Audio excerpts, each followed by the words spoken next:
Good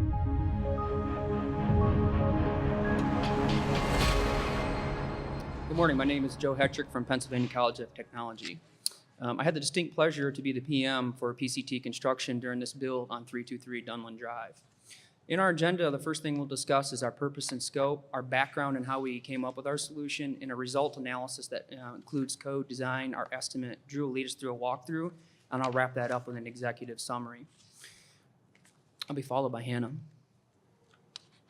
After every build, PCT Construction is going to meet with key stakeholders to go over any problems we had, the solutions we came up with, and ways we can expedite our next build. This project was located in Berkeley County, which is just outside of Summerville, South Carolina, in the North Creek Village. Our company has presented a complete set of deliverables to True Homes that follow the community specifications that were provided, the 2015 South Carolina building codes, and the 2015 WFCM.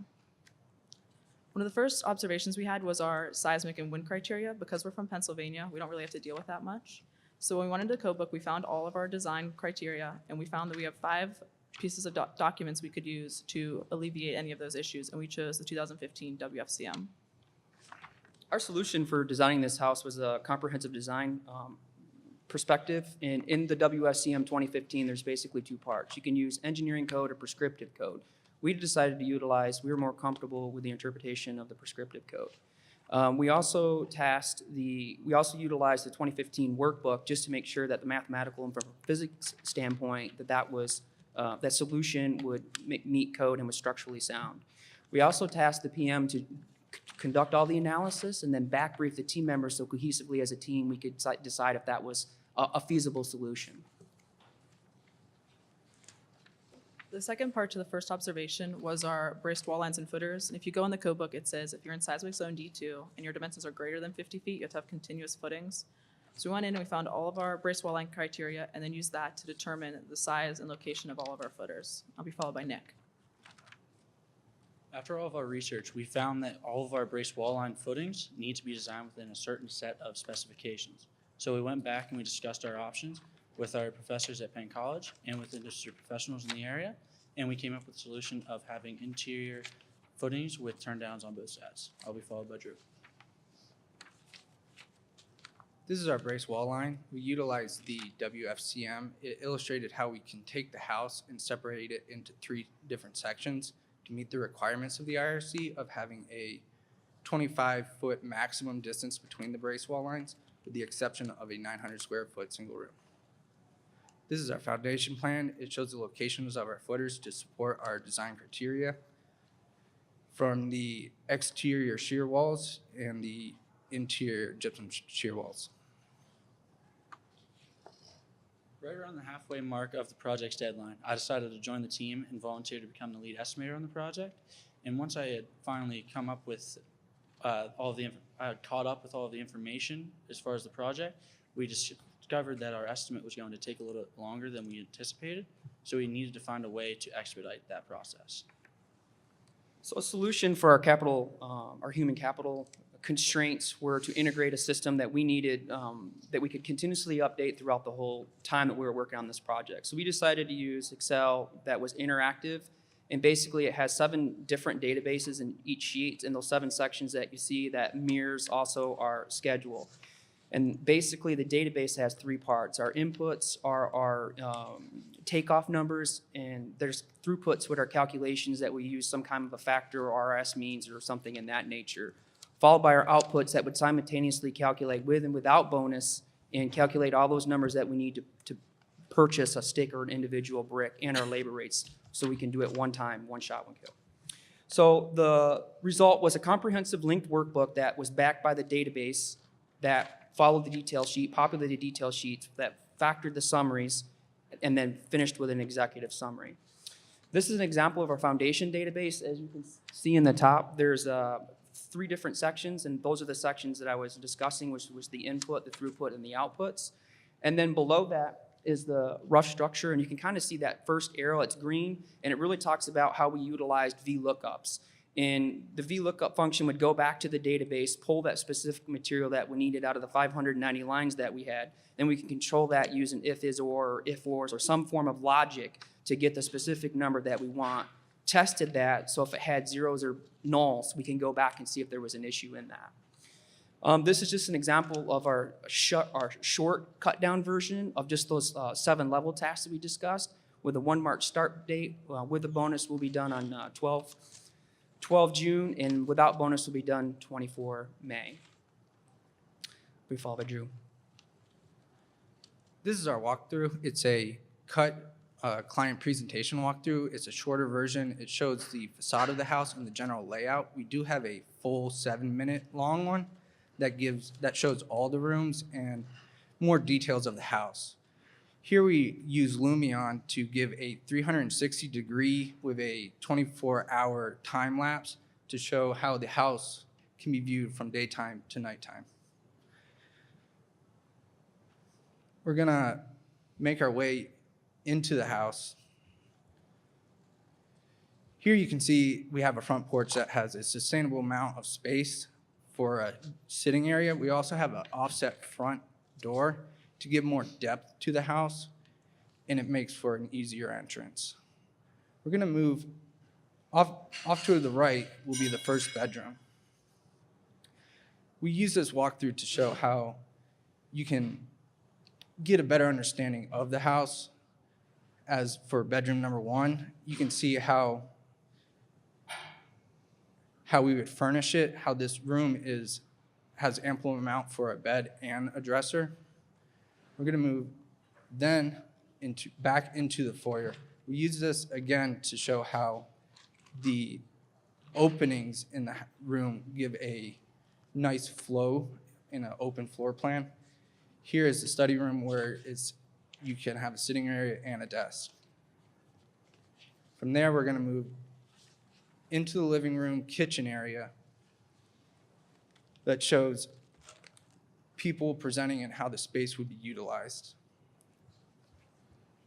And then from the living room off into the master bedroom and sitting area. This shows how these 2 rooms can coexist and how they work together and how the house really comes. And then you'll go over and see the bonus room with the coffered ceilings. This is also a way to show the client how this room could be utilized with the furnishing. The upstairs does have a full-size bathroom. And then last, we want to go down the stairs and out to the garage.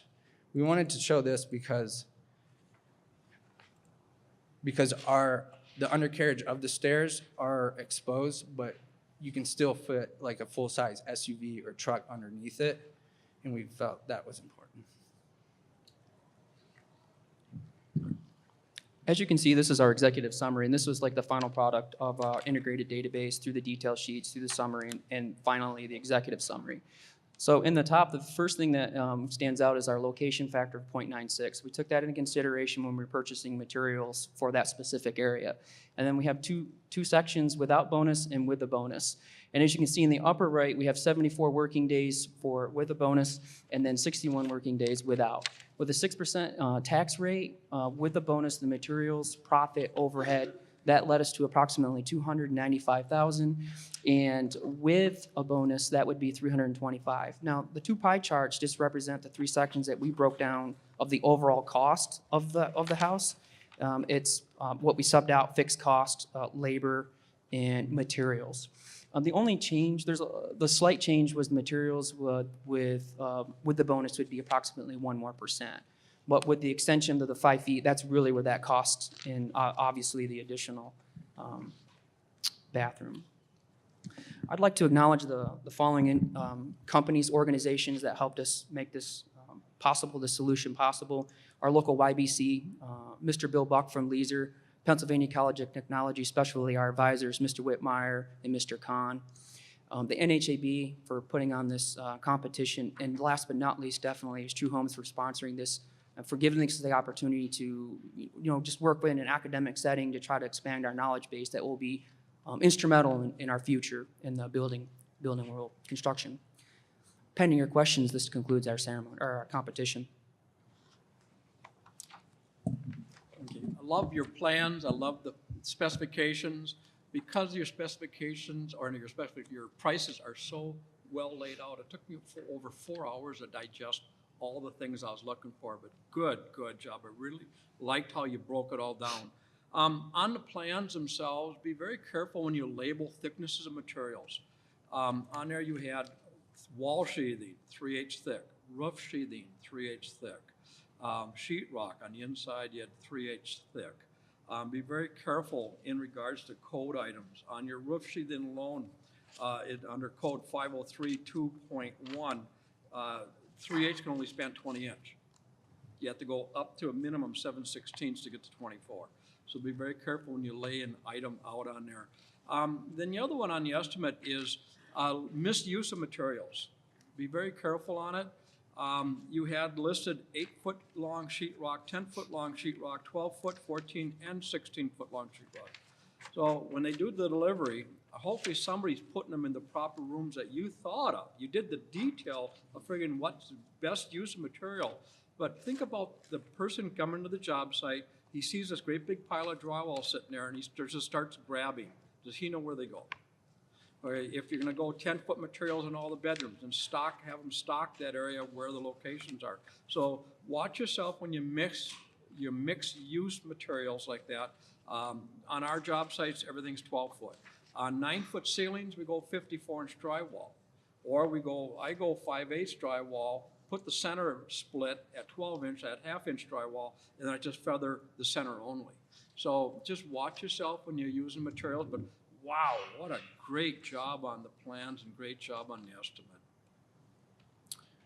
Good job. Very good presentation. I got a question for both the plans and the estimate.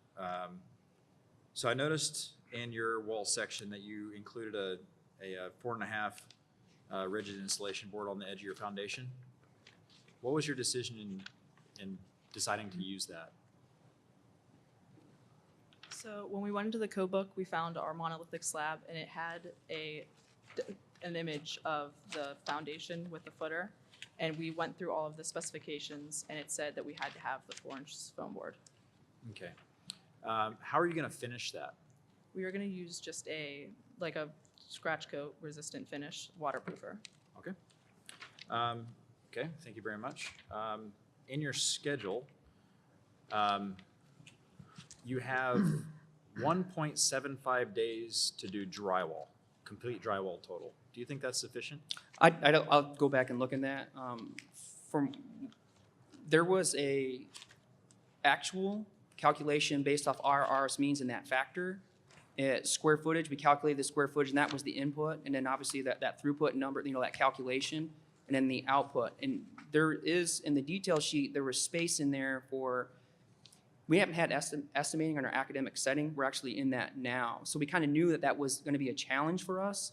So we had a schedule, and then based on my teammates, they have experience doing that. It's like, does that number, like paint was like 10 days. That doesn't make any sense.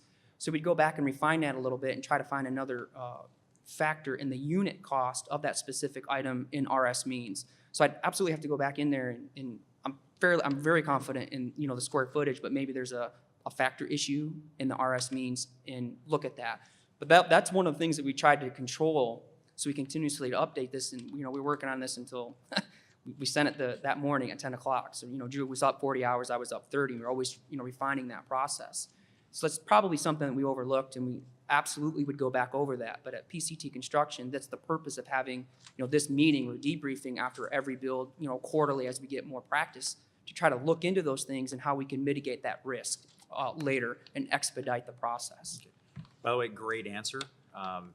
It's not sufficient to do that, but what you gave the example saying, hey, paint 10 days, that's probably not correct either. So thank you for providing that example to me. Great job. I mean, I love the stuff on the engineering. You don't understand that. That makes me feel so good inside that you took the time to pull up the wood frame construction manual, to pull up the code book, and to kind of go through and try to do analyze your own engineering. Prescriptive is a great method.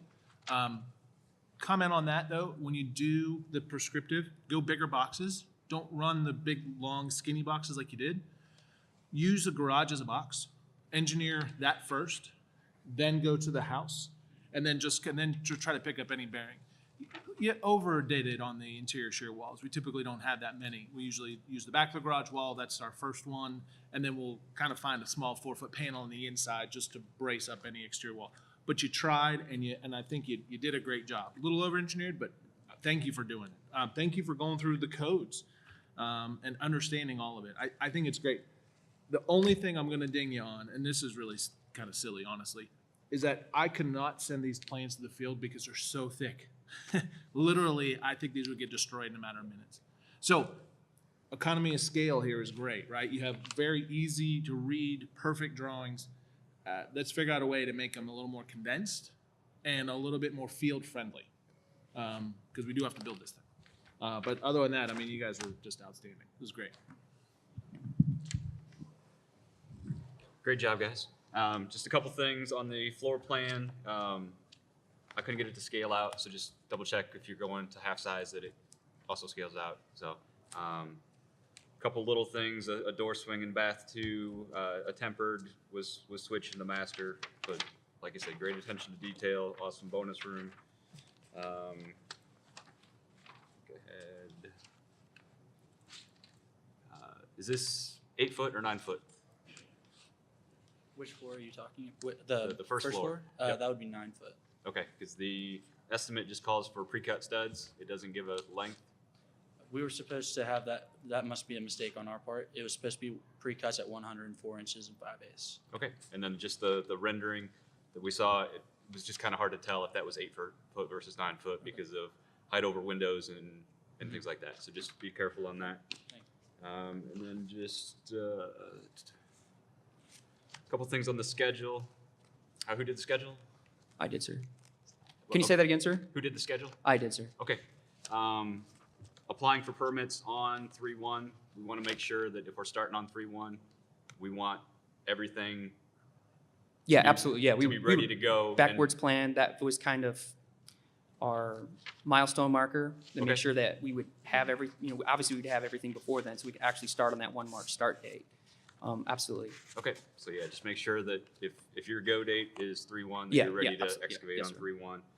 13 days seems a little high for the bonus room, Mhm. especially since it's built into the trusses. So I would guess anywhere from an additional 4 to 6 days or something. Maybe a little bit more. 13 seemed a little high. Yeah, if I can Yeah, absolutely. respond to that. So, like I said, we didn't have estimating, so we don't have holistic data. So the only thing we could use was RS means. And when the trust package came back from Leeser, that was one thing that we identified.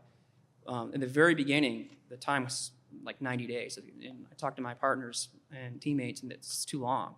So how can we condense that? What are some of the things in there in that schedule that are too long? Paint or drywalls might not be right. There's some other things in there that, there's some tile work we can probably expedite. But that was the beauty of having that interactive system, that we can go in there and keep modifying that. And as we would get our own holistic data, we can take labor units and labor hours and be able to manipulate our own, because maybe we can expedite that with our experience as PCT construction. We can go in there and change it and automatically change it and update the executive summary.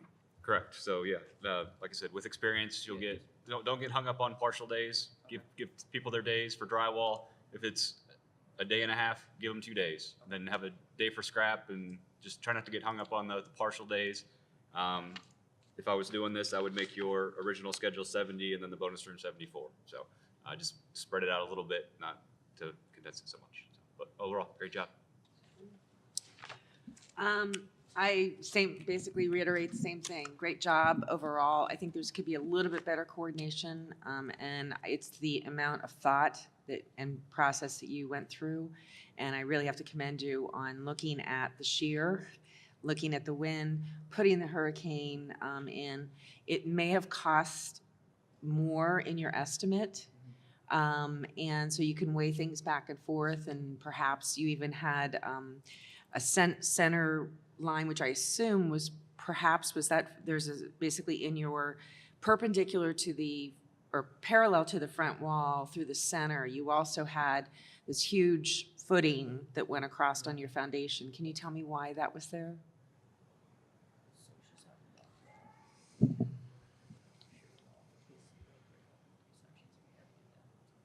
So that was and like we said in the WFCM, we broke it up into the 3 different parts, and we kept going over 25 feet. We knew we only had a 4-foot offset, and then that one space, like the kitchen living room combo, we can get 900. So the only way to do that we thought of, that we knew we could get inspected and pass code, was just make it interior footer, make that a shear wall, put gyp on it, and follow the nailing patterns and the code that's in the WFCM, and make sure that we get that in our plans so we could actually pass code. And obviously, as we go down there, we get more experience, we would absolutely say, okay, that's part of this process, is come back and say, okay, did we really need to do that? And could we- Actually, that's the one that probably you really do need to do, in my Yeah. opinion, because you've got a 65 foot length on your roof trusses, and really having an intermediate bearing on that truss is a good thing, because if not, you can create some major cracks in your ceiling, especially with the uplift and everything that's happening. So that's actually the one that I really wanted to see, is load bearing. On some of your notes, I noticed that on your wall sections, you used exterior walls of 2x6, and also R19 on your insulation. So there's something, and you also had rigid insulation around the slab. Those are all potential. I mean, were those required, or were those upgrades, or you were trying to keep energy in mind, or? So when we went into the code book, we saw that there were some slabs where if you were there, you had to have rigid insulation around the whole footer. When we went in, we looked at all of our data, and we saw that we only needed it for that top 2 feet. So we thought it would be really helpful, especially for energy wise, just to add it in there. Okay. In those could have all been extras and options. This is climate zone 3A. And so therefore, the slab insulation is not required. It's an R13 in the walls, and which means you can use 2x4. So again, when you're doing that, you may have a lot of extra cost items, but your attention to detail is beautiful. Thank you. Can I make a comment Oh, on that? yeah. That's actually I think that's our general notes actually made a mistake, because as our estimate, we estimated with R13 for our walls, and we also estimated it for 2x4 walls in our exterior. So that was a flaw in our general notes. So. Thank you, because I didn't want to emphasize a lot of other things. The one thing that I slightly missed, by the way, is the design pressure on the windows and doors, by the way, which should be a DP40 for 130 mile per winds, and that does increase your costs on your windows and doors. So DP45. Yes. So when we went to YBC, we actually sent that down, and the first package we got back did not meet code, because we were tracking that we had specific requirement. So that's why in the estimate, we didn't go with Anderson, or there was another one in the spec sheet. So actually it went MI to make sure that we meet those requirements, and that would be in that package that we would have on our site. So that's why there's MIs in there, ma'am. Okay, because I didn't see it in the drawings. Thanks. Well done, good job.